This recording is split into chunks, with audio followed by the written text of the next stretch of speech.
Hello, everyone, and welcome to this webinar organized by Docsity in partnership with ESPOL Lille. My name is Carolina. Nice to meet you all, and I'll be your host for today's event on behalf of Docsity. I see here that the first people are already starting to join in. We are going to wait a few minutes before starting to allow everyone to connect. In the meantime, feel free to say hi in our chat here in Zoom, and please tell us where you're from. We are curious. Okay, first of all, I want to thank everyone for joining us and thank our panelists for being here with us today. I want to introduce you all to Andrew Glencross, Professor of Political Science and Deputy Director for International Affairs at ESPOL. Welcome, it's a pleasure to have you here. Together with him, we're going to discover the Masters of ESPOL at Lille. We're going to find out about the 4 programs in political and international sciences, how to apply, and we are going to learn more about the benefits and the academic offer at ESPOL Lille. You'll also have the possibility to interact with our speaker and ask him questions. In fact, talking about that, I'd like to remind you that after the presentation, we will have a Q&A session where you'll be able to ask direct questions to the panelists. So don't be shy and just type all of your questions in the Q&A section here in Zoom, and we'll go through them at the end of the webinar.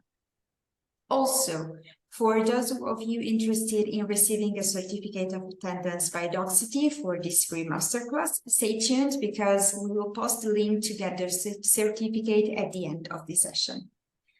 Okay, so I think that we are able to start now. Welcome to those who just joined us. And without further ado, I'm now leaving the floor to our panelist for his presentation. See you later and enjoy. So, hi everyone. I could say good evening because that's where the time it is in France. It's 6 o'clock in the evening, but I realize they're not all going to be in the same time zone. So that's what also makes this really quite exciting as an opportunity to present the master's programs at ESPOL. A couple of things to start with in terms of clarification, perhaps. So I'm Andrew Glencross, but I'm actually the director of ESPOL. So I have responsibility for the entire school, not just the master's program. So if there's some technical elements perhaps in your questions later on that are beyond my own knowledge, I will help get you to find you the right person to ask those questions and get an answer about those questions for. And then when it comes to what I'm going to be presenting today, basically, I'm going to talk first and foremost about ESPOL. So that stands for the European School of Political and Social Sciences, talking about our master's programs then. But beyond that, I want to also talk more about Catholic University of Lille, which is the university in which we are a constituent part. And then more broadly, talking about Lille, the city in which we're based, and also about France to some degree as well, because a lot of you might not have studied previously in France, so you might also have some questions and queries about that.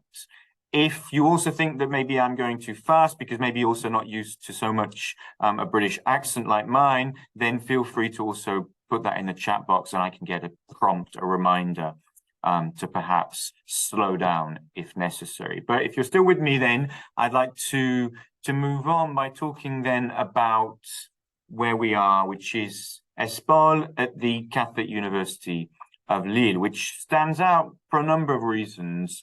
But first and foremost, the Catholic University of Lille then stands out because it's the largest not-for-profit private university then in France. So that makes it rather distinctive across the French university landscape. In fact, if you look at this slide, you'll see that our size is also a real factor here. So that in fact, we aren't just 30,000 students. By now, we're closer actually to 40,000 students, of which more than 5,000 are from outside of France. So international students are very much present, very much welcome, very much integrated, very much active on campus here in Lille. Another distinctive feature of our campus is we're very close to the city centre. So unlike the vast majority of universities, that is public universities in France, that you may be familiar with, that are located based on modern sites outside city centres. We have a 19th century site really very close to the historic city centre, only 15 minutes walk from the city centre of Lille, which makes it a really attractive place to study, to live, and all the dynamism that comes from that. So that, in fact, we've been voted the second most beautiful campus in France. So that's where we are located, close to the city centre, as part of a campus within the city centre, or just on the outside of the city centre, that is very lively, with lots of students, of whom a number of those are international students. And then if you think about the city of Lille and its region, the things that stand out here are the way in which it has its own distinctive regional identity, a strong regional identity based on being close to Flanders, so with an element of Northern Europe that isn't necessarily what you would expect in France. We have an architectural style that looks more like Bruges and Brussels, and we have that real proximity as well, both to Brussels, but also to Paris, and even beyond that, thanks to the Eurostar, to London as well. So in that sense, the region, which traditionally that was part of its 19th century background when the university was first created, was very industrial in the textiles industry in particular, went through various phases of deindustrialization, but in its contemporary, in a sense, setup, the city is very much one based on universities, based on technology. The University of Lille, the public university, is a very large university of more than 80,000 students. So the town is really dominated by the universities, the life sciences that are around those universities, technology and research. So in that sense, a lot of our students are undergraduate, and also a lot of our students who pursue postgraduate master's study, that is, they tend to stay in the region because it's a very dynamic one with a high quality of life and also with a number of employment opportunities. So at the crossroads of Europe, it's really a great place to study, and a lot of that impacts as well the research, the teaching that we have in our master's programs, because we're able to benefit from that proximity by virtue of having guest speakers that are able to come from places like Brussels, London or Paris. We're able to offer, in a sense, then interesting events throughout the year that draw on that proximity, that draw on guest speakers as well. If you're then curious about the master's programs, which is why you're all here and what I'm delighted to be able to discuss with you now, what you'll see then is, although this represents our undergraduate programs as well, which are the classic 3-year ones, what I'm going to focus on are the 2-year, that is 120 ECTS credit master's programs. So like in France and most places in Europe, we're talking about 2-year taught master's programs. And there we have 4 to offer you. So the oldest, longest standing one is Masters in Multi-Level Governance in Europe, as it's now been called. And that one has been running for more than 5 years now. And that attracts then people who are interested in developing their knowledge of European politics, and in particular, European public policy as negotiated, not just in the EU, but across the member states of the EU, also a regional dimension, also, in a sense, the broader dimension of Europe, which is more than just the countries, the 27 countries that make up the European Union. There's also a master's in food politics and sustainable development, which is, as the name suggests, more niche, that is more specialized, that is looking, in a sense, to advance people's competencies in those specific areas based on a long-standing interest, perhaps, in those 2 big topics of food politics and sustainable development. Or perhaps it's something that you've been interested about in a basic sense previously, and you're curious about taking the plunge. That's what that master's is designed for. Although I should add that based on a reconfiguration of our internal staffing, at the moment, that's only going to be available for September. in entry in what we call M2. So M2 would mean the second year of the master's program, whereby you would already have 60 ECTS at master's level. The other master's programs are open for September in both the first year of the master's program, M1, and also the M2. But because of changes in the staffing here at ESPOL recently, we decided that it makes more sense to only open it for M2 for the food politics sustainable development. I can also clarify a bit more about that maybe later in the Q&A. And then when it comes to international security politics, that again, like the multi-level governance masters, is a broader type of master's program that is looking to help build on curiosity, on knowledge, but without necessarily doing that in a very focused and niche policy dimension. It's much broader than food. It's about giving you really the competencies, the skills, the experience to know more about international politics and the security dimension that cuts across so many different aspects of contemporary international politics. The security dimension cuts across migration. It cuts across international diplomacy. It cuts across international climate change negotiations, for instance, and even beyond that. So the idea is really to equip you with the knowledge that allows you to come out of those 2 years of the master's programs in order to be expert, in order to be comfortable talking about security as an issue embedded across a number of international politics issues and challenges. The final master's program, which is the newest one, it launched only in September of this year, is again more specialized. So we've got 2 more general and 2 specialized masters across those 4 programs here at ESPOL. And there the specialization is digital politics and governance.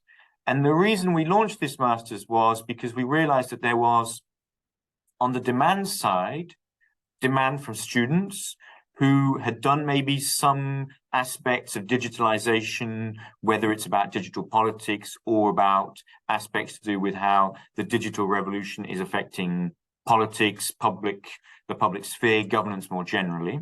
So there's the demand side is why we launched that. On the supply side as well, we know from our interactions with public administration, with the private sector, also with the third sector, so non-governmental organizations, we know then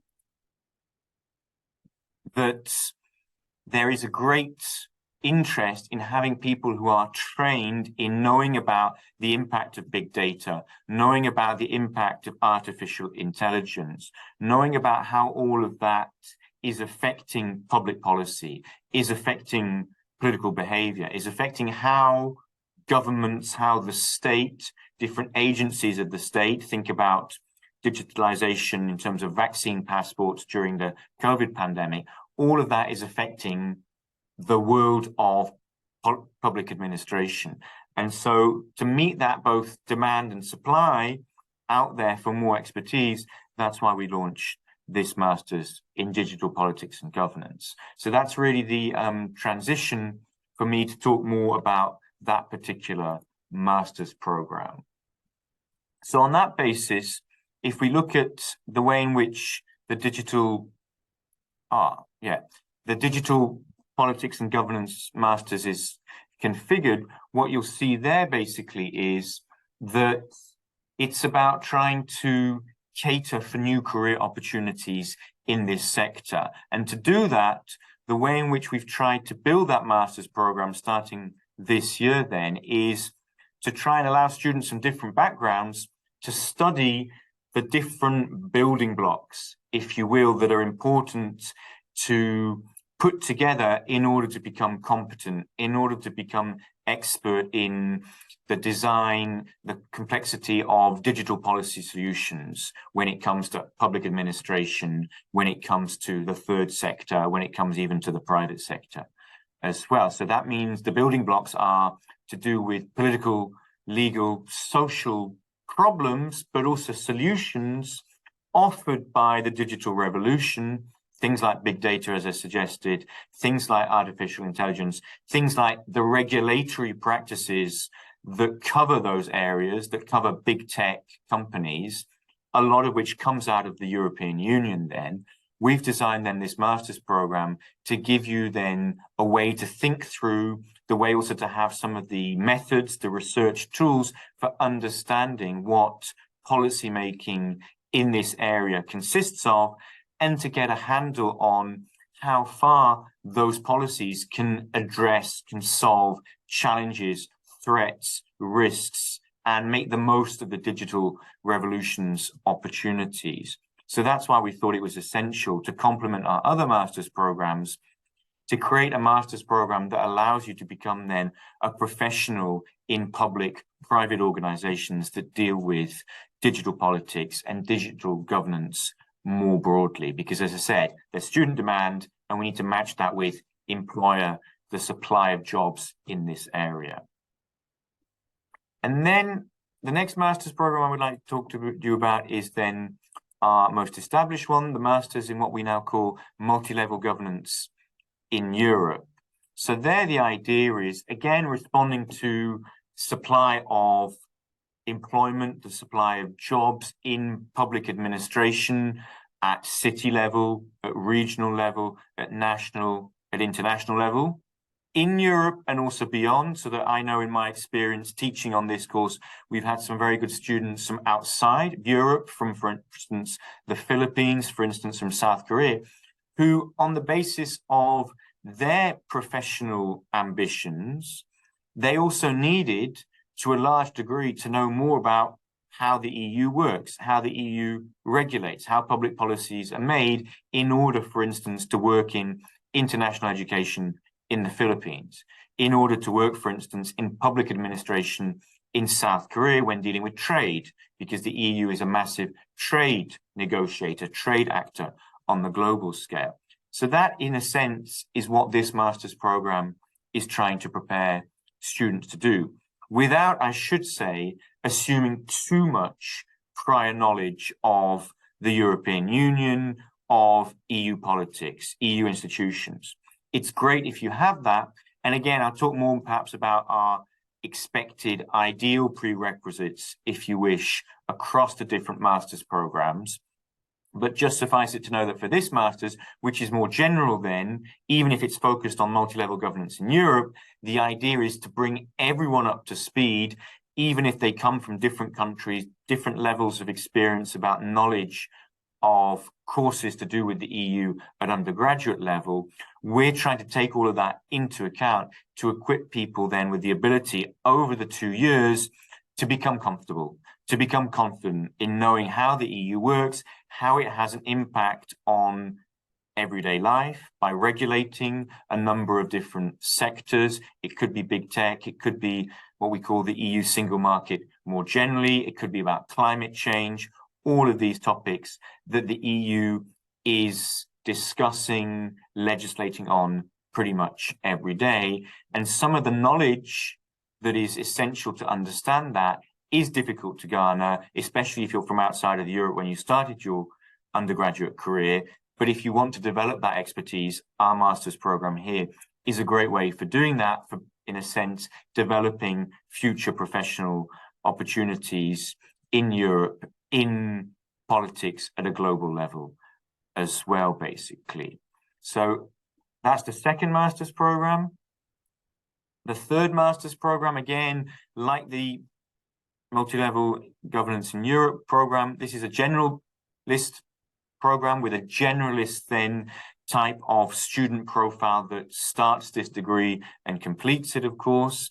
And that's the Masters in International Security and Politics. So what this is all about is trying, in a sense, to think through how security is a fundamental issue for all sorts of aspects of international politics. At the intersection, that is, of defense policy, which is maybe the classic way of understanding security, thinking about it in terms of the defense ministry, the defense forces of a particular country. But beyond that, we know very much that security has an economic dimension. when there's a feeling of economic security, then citizens, institutions are stronger. It provides for an ability to shield from a number of different security-related dilemmas. Similarly, as well, we can think about climate change, terrorism as issues that affect security, but cut across different types of policy issues. There's also health security, for instance, if you're interested in that dimension. So across the range, what we see then is international relations dealing with security is about a mixture of challenges. It's also about a mixture of actors. It's not just then defense ministries, armed forces. There's a mixture of public and private actors. It could be charities delivering aid. It could be private military contractors who are doing peacekeeping type missions. It could also be health professionals who are trying to improve health security, for instance, under a UN umbrella, as in Haiti. So all of these elements, our courses as part of this master's program, are trying to equip you with an understanding of how these different elements, these parts of the puzzle, if you will, fit together. And alongside that, an essential element of the puzzle are international European organizations, agencies of the UN, agencies of the European Union, international agencies such as the OSCE, international climate change negotiations, which come under the UN umbrella, how all of these work, because of course, employers, as well as you perhaps in terms of your own professional intellectual curiosity, are interested in understanding how that whole puzzle can come together, how it works, how it doesn't work according to different contexts. And there we see then that our teaching team is interested in giving you the tools intellectually, academically to understand that, but also trying to think about professional opportunities that link to this course, very much a course that brings in then guest speakers, very much a master's program that is thinking about how can we equip you to become professionals in this policy-making area of security in its international dimensions and the many different international dimensions of all of that. The last program I want to dwell on then is the food politics and sustainable development that has always been very specialized amongst our range of master's programs, the most specialized at the start, although now since September, we've got digital politics and governance. And there, the key aspect of this was to really start thinking about how food security is its own separate subject, in a sense, that relates to food policy and also very much links to sustainable development, especially when we're talking about the impact of global warming and climate change. And so there, the idea is, again, to focus on this niche as a way to allow people to develop professional opportunities on the basis of their intellectual curiosity. But again, I want to emphasize here that for this particular master's, the entry in September, so the applications that we're going to process basically starting now, are going to be only for people who've done 1 year of a master's program already, who've got then the requisite 60 ECTS to join the master's program in the second year, to follow the courses and do the master's dissertation of the second year. In the future, we're hoping to change it a bit so that there'll be an entry in the first year again, but for this year, it's a bit of a different configuration. So just please bear that in mind, although the teaching content, the actual purpose, the objectives of the master's program remain fundamentally unchanged. It's just the method of entry that has evolved. And to try and think more about where we are, in a sense, situated when it comes to being a student in ESPOL, following one of those 4 master's programs, what I'd like to really insist on here is the idea that ESPOL is a school now of 1,300 students at master's and undergraduate level, but we are very much integrated into this wider university environment, physically as part of the university campus, but also intellectually and very much socially and in terms of infrastructure. We are integrated into that wider Université Catholique de Lille, Catholic University of Lille environment. One of the things that you might be interested in here then is the healthcare facilities that we have in order to provide a range of options for medical care for all our students. That's very, very well advanced because we have a medical faculty as well here with 2 teaching hospitals that are associated with that. So you can be confident about accessing really high quality healthcare as and when you need it, including on the counseling side of things, perhaps. We also have a very active campus when it comes to student associations, in particular for sport. That can be done both at the ESPOL level. We have lots of associations just for our ESPOL students. More broadly, amongst those 40,000 students across the Catholic University of Lille, there are plenty of other sporting and other types of associations available for our master students to join, although naturally people gravitate perhaps more towards ESPOL, which is also possibly one of the most English-speaking elements of the Catholic University of Lille. And I should add that all our teaching for the master's programs is in English. So 100% of the courses then are taught in English. And there, it's also important to note that from the ESPOL side of things, the administration, which is at your disposal, is also an English-speaking administration. So when it comes to getting help with your visa, when it comes to getting help with various aspects of perhaps housing or teaching, the staff that we have to help for all of that at ESPOL are able to navigate your questions and accompany you fully in English. We also have some great catering options here around the campus. The university accommodation offers some accommodation. We can definitely not guarantee that for everyone, but the accommodation it does offer is really of a very high standard. And because there are lots of students, it's important in a place like Lille to really plan that in advance. And there again, we have some really good English language staff at your disposal to help with questions of that nature.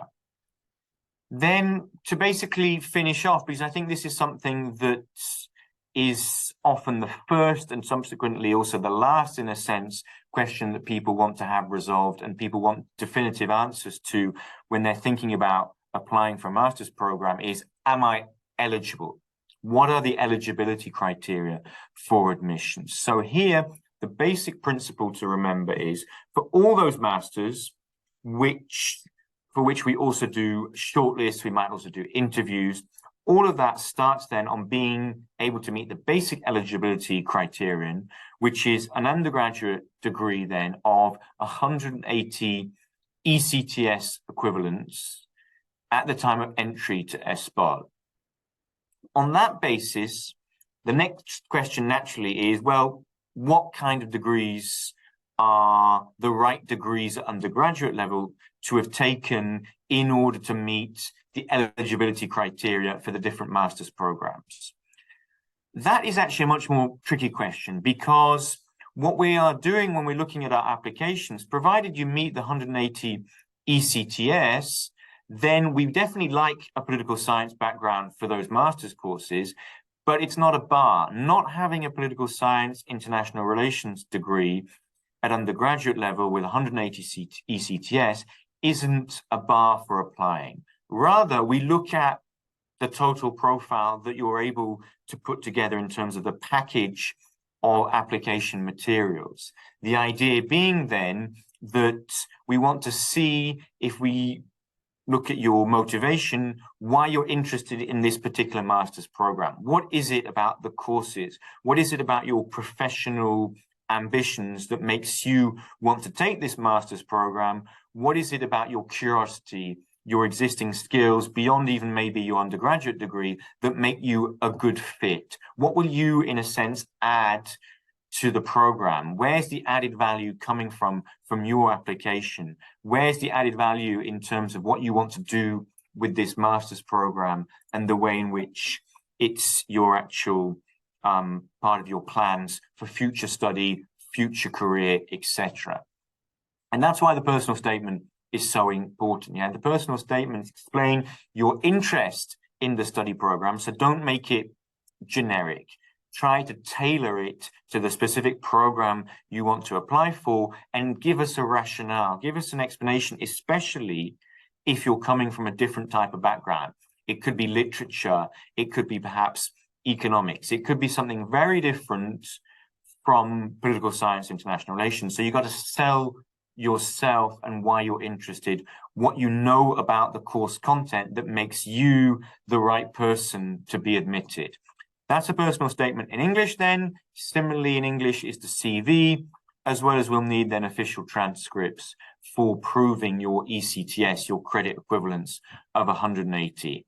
And of course, we'll also need proof of English language proficiency, unless you're a native speaker or you've studied at undergraduate or graduate level before in English. So English speaking country, or you can demonstrate that the program you took was fully in English already. Otherwise, what we're asking in terms of proof of English are the following different levels of proficiency according to the different certification agencies and bodies that award that. And that's part of then the eligibility criteria as well. Level of English will be checked before we consider anything about your actual personal statement or CV, as well as checking then the number of credits you've got, your eligibility on that front. So I think perhaps now is really a great time to say thank you for all your attention so far, and also anticipating your questions. Thank you for the questions and your interest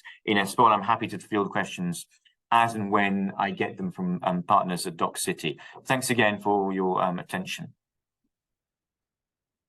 Thank you so much. Thank you, Professor. And first of all, I want to thank all the participants and also our panelists for the accurate presentation. Yes, I see here we already have some questions. I'd like to remind you that there's still time to ask questions, and you can do so by writing it here in the Q&A box. So I'd say let's start with the first one. That is, hello, could I have more information about the master's program in food politics and sustainable development? Do you know what are the requirements and which background should I have?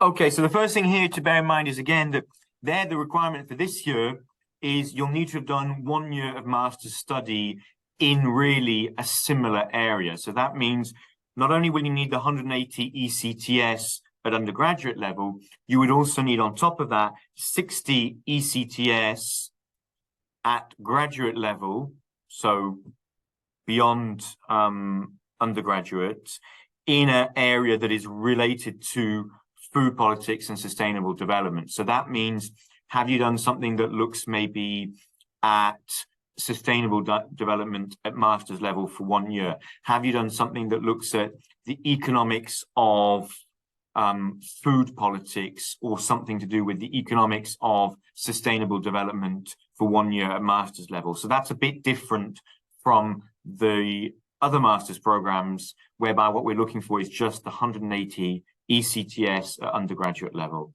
So I hope that helps, because that's more demanding in terms of the requirements for being admitted, on the basis then that you wouldn't be admitted into the first year, you would be admitted directly into the second year of the master's, and you'd be expected to start writing your master's dissertation of 15,000 words pretty much in the first month. So that's why we're expecting a lot more for that particular master's, because the entry is changed in terms of the format this year. Okay, thank you. And the next one is it possible to attend some courses online, or is attendance required for all classes? These are in-person classes, on the basis particularly that if we've got guest speakers, they want to have people to interact with in the actual room if they're coming to Lille, for instance, from Brussels. Similarly, the type of pedagogy we use, because these will be typically small classes of between 15, 20, maybe at a push close to 25.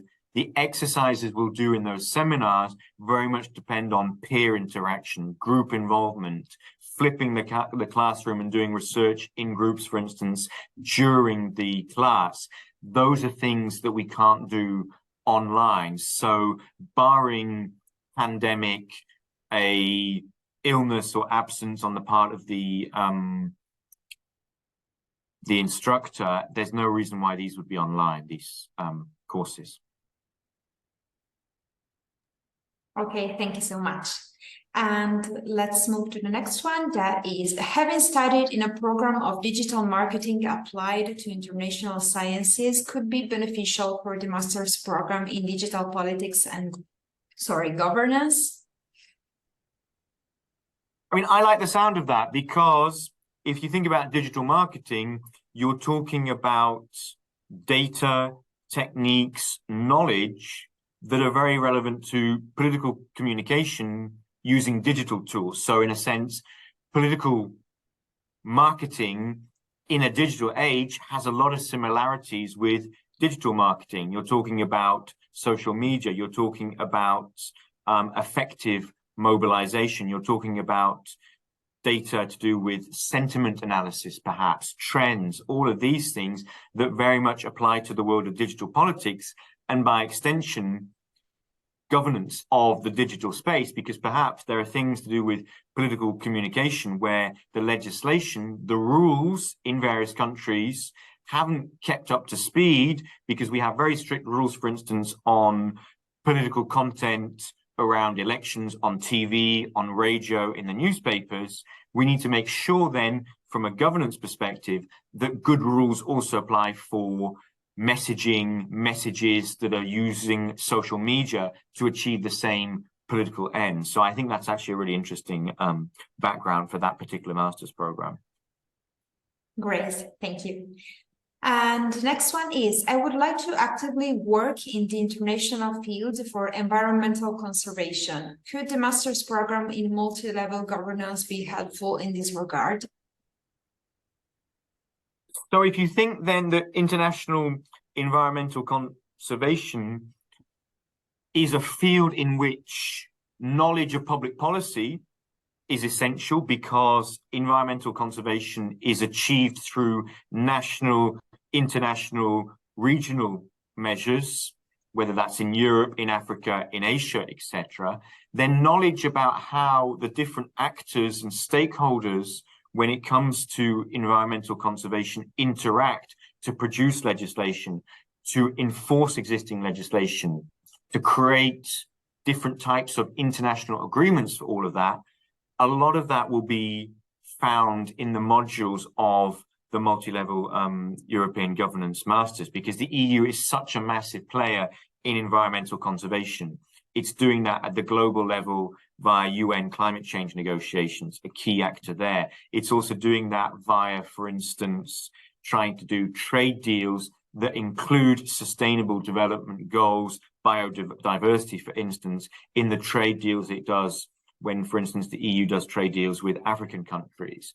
All of these things also take into account new trade deals to do with, for instance, the green transition, where you need lots of critical raw materials, a lot of which are located in developing countries, Argentina, for instance, or also Democratic Republic of Congo. So in that sense, learning those different elements, those components, if you want to work in this field, makes a lot of sense. Okay, thank you. And let's move to the next one. Does the master's program in food politics and sustainable development allow for work in the humanitarian field?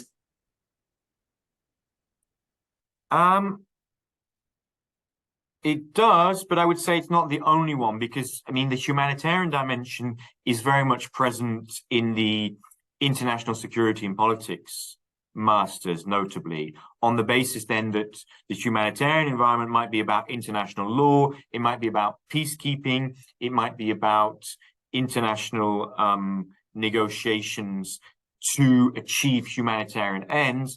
And a lot of that is actually done and covered in the international security and politics masters. So I wouldn't say necessarily that the food sustainable development master stands out because of its humanitarian dimension. For instance, I've done a field trip to Geneva with the international security and politics master students a couple of years ago. What did we visit in Geneva? We visited Médecins Sans Frontières, so a big NGO in the humanitarian sector. We also visited the International Committee of the Red Cross, the original NGO in the field of humanitarianism. So in that context, there's also an important aspect of the international security and politics masters that covers that field. Thank you so much. And the next one, hello, are there courses at your university to improve one's level of French? So as part of the 120 ECTS that we expect from our master's students, most of that would be taken up by the classes you would take with course content, module content, theory, practical knowledge related courses, and your dissertation. But every semester you can get credit for language learning, and we have a very successful language program administered at the university level that allows you to develop your French competence, because studying in France, it's great also with a view to improving your job prospects for staying in the region or working in international organizations where French is really a big asset as well. So that's really something you can do for credit and even beyond for credit as part of the university's offer in language learning. Thank you so much. And the next one, I have an MSc in Food Safety and Control from London South Bank University and interest in Master in Food Politics and Sustainability Development. What do I need to do to get an admission? So if you've got a British Master's that presumably has lasted 1 year, then that would give you the eligibility to enter on the basis that it's a related field, I would say, although I'm not the director of that master's program.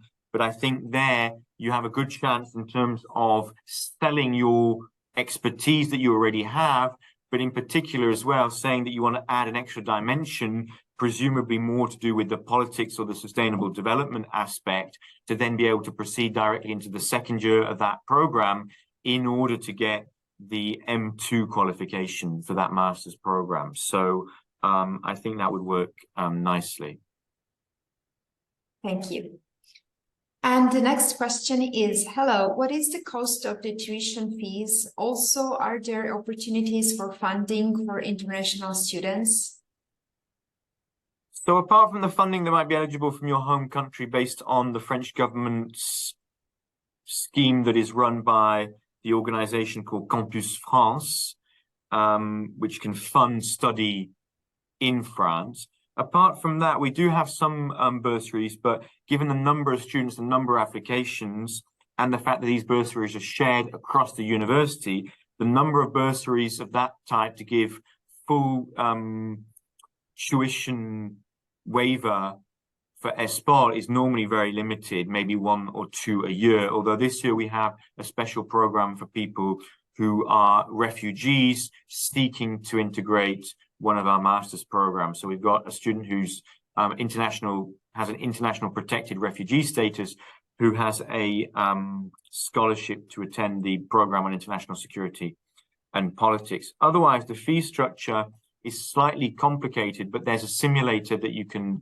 find on our website, because the way the fee structures work is it's based on your parents' income, the family income of the family that is in a sense supposed to fund your studies. So that can range at the top end to roughly 10,000 euros a year to something at the bottom end to more like 3,000 euros per year again. So bearing in mind that these are 2-year programs, that's in a sense then 10,000 or 3,000 over each year, totaling then 20 or 6,000 over those 2 years, depending whether you're at the top or the bottom end of that scale. As I say, that's a bit complicated, but that's why we've got a simulator on the website of ESPOL for this reason. Yeah, I think it's useful. Thank you. And the next one is, if I have already taken some exams in my country, is it possible to include them in my program and not have to take them again? I mean, we look at things in terms of ECTS. So exams, I'm not sure exactly what that refers to, but in terms of ECTS, the 2 ways of entering the master's programs then are in M1, so to start the first year of a 2-year program with 180 ECTS, and then you would do your 120 ECTS here in Lille, and we wouldn't really allow courses to be compensated on the basis I've done 3 or 4 credits here that are similar. That would be very unlikely. Or you enter directly into the second year on the basis that you've done 180 ECTS at undergraduate, but you also have 60 ECTS at graduate level, and then you can do in 1 year 60 ECTS and you get the M2 qualification. Yeah. Okay, thank you. Let's move to the next one. That is, the university helps in finding accommodation in place. So there's no guarantee that we can help you find something, but we have all these resources beyond obviously student accommodation, because we do have student accommodation, some of which is earmarked for international students, but because we have a lot of that, we have a lot of demand for that.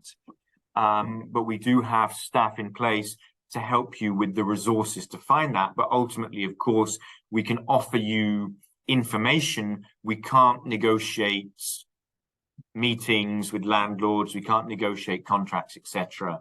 with all of that. We help provide you with that information. We provide support and guidance. That's what we're here for. Okay, thank you. Franz asks us, are there student organizations or groups at the university that offer extracurricular activities and opportunities for students to get involved outside their academic studies? So the latest data I have, I was at a presentation about this recently, is that we're close to 40,000 students, and we have 1,000 student associations, student groups at the Catholic University of Lille. So that means you've got one association club for every 40 students. At ESPOL, it's the same logic as well, because some of these clubs might be just at ESPOL. Some of the groups, notably where you need more infrastructure for sport, is going to be at the Catholic University level. But we have tons of associations, whether that's about a debating society, whether it's about playing pétanque, whether it's about a consulting organization that has relaunched this year. One of the things I did in September was to sign off on this project whereby the students can go and offer sort of consulting services to various companies, third sector organizations, and then do, in a sense, consulting work as an extracurricular activity. The list is really huge. It could be a food society, it could be the career society. All of these things exist across ESPOL and across the Catholic University. Thank you. And the next one, is it possible to get help filling out the registration request? Is there an office I can contact for this? Not sure what the term registration request actually means. I've got to say, I wouldn't know registration. If it's about filling in your application, then there are contact details available, but we can't do a application form on your behalf. Of course, thank you. And I think that this is the last one. I have studied law. Could it be applicable for any master? Certainly. I mean, law would be one of the ones that is an obvious pathway to the international security and politics degree, if you've done in particular international law. If you've done something that looks more at potentially European law, then multi-level European governance would be the obvious one there. You could also say that because there's a real legal dimension to the regulation of digital governance, of also sustainable development, law can be a good profile for those. But again, the main message here is, based on your undergraduate degree, why is it that you want to progress in a slightly different direction? And how can you, in a sense, sell the idea that law gives you a link and has stimulated your curiosity to take that knowledge in a slightly different direction, whilst potentially still using some of those basic elements, building blocks from your legal training? all of that, it's nice to see that in an application, in a personal statement in particular. Thank you. And we have another one that is, I am an interpreter. Can I potential my knowledge studying in your university with one of the master? So we have typically quite a number of applications from people who've studied languages, potentially translation, maybe less so interpreting. Certainly we have a lot of people with that language or translation background when it comes to the masters in multi-level governance in Europe, because that's the kind of area where a lot of the issues have a sort of intercultural dimension as well, whether it's about negotiating policies for the whole of the EU, whether it's about linguistic diversity when it comes to enlargement of the European Union. All of that is potentially relevant. Again, though, the question we have when we look at an application is, why make this move? What are you doing in order to say, here's the added value of my application, because I see the added value of this program that I want to study for the next 2 years on the basis of my existing skill set. It adds to that. It fits into this professional perspective about where I want to end up with after 2 years of this particular master's program. Okay, thank you so much. I think that we have answered all the questions. First of all, I want to thank our panelists for the interesting debate and thank everyone for joining us and for your questions. I'd like to remind everyone interested in receiving a certificate of attendance by Docsity that you can click on the link that I am sending in the chat right now and request it. But before we say goodbye, I'd like to ask our panelist if he would like to leave our participants with a message, maybe. I think my message, apart from because I'm the director and I can say that our school is great, is to actually say the opportunities in France for studying and working after you've studied, and in particular in the Lille region, really are very interesting. So in a sense, I'm a bit jealous of you all to have potentially the opportunity to come and study for one of these master's programs and maybe make a career here in France or close by in our European neighbors, notably in Belgium. Yeah, I think there's some really great opportunities, and it's really just a dynamic environment in which to study, potentially to work further on, and just to live during the 2 years of master's studies. So I envy you in some sense. Thank you so much. So thanks again to everyone connected and to our speaker. I hope to see you again in the next webinar organized by Docsity. Goodbye, everyone, and have a nice evening.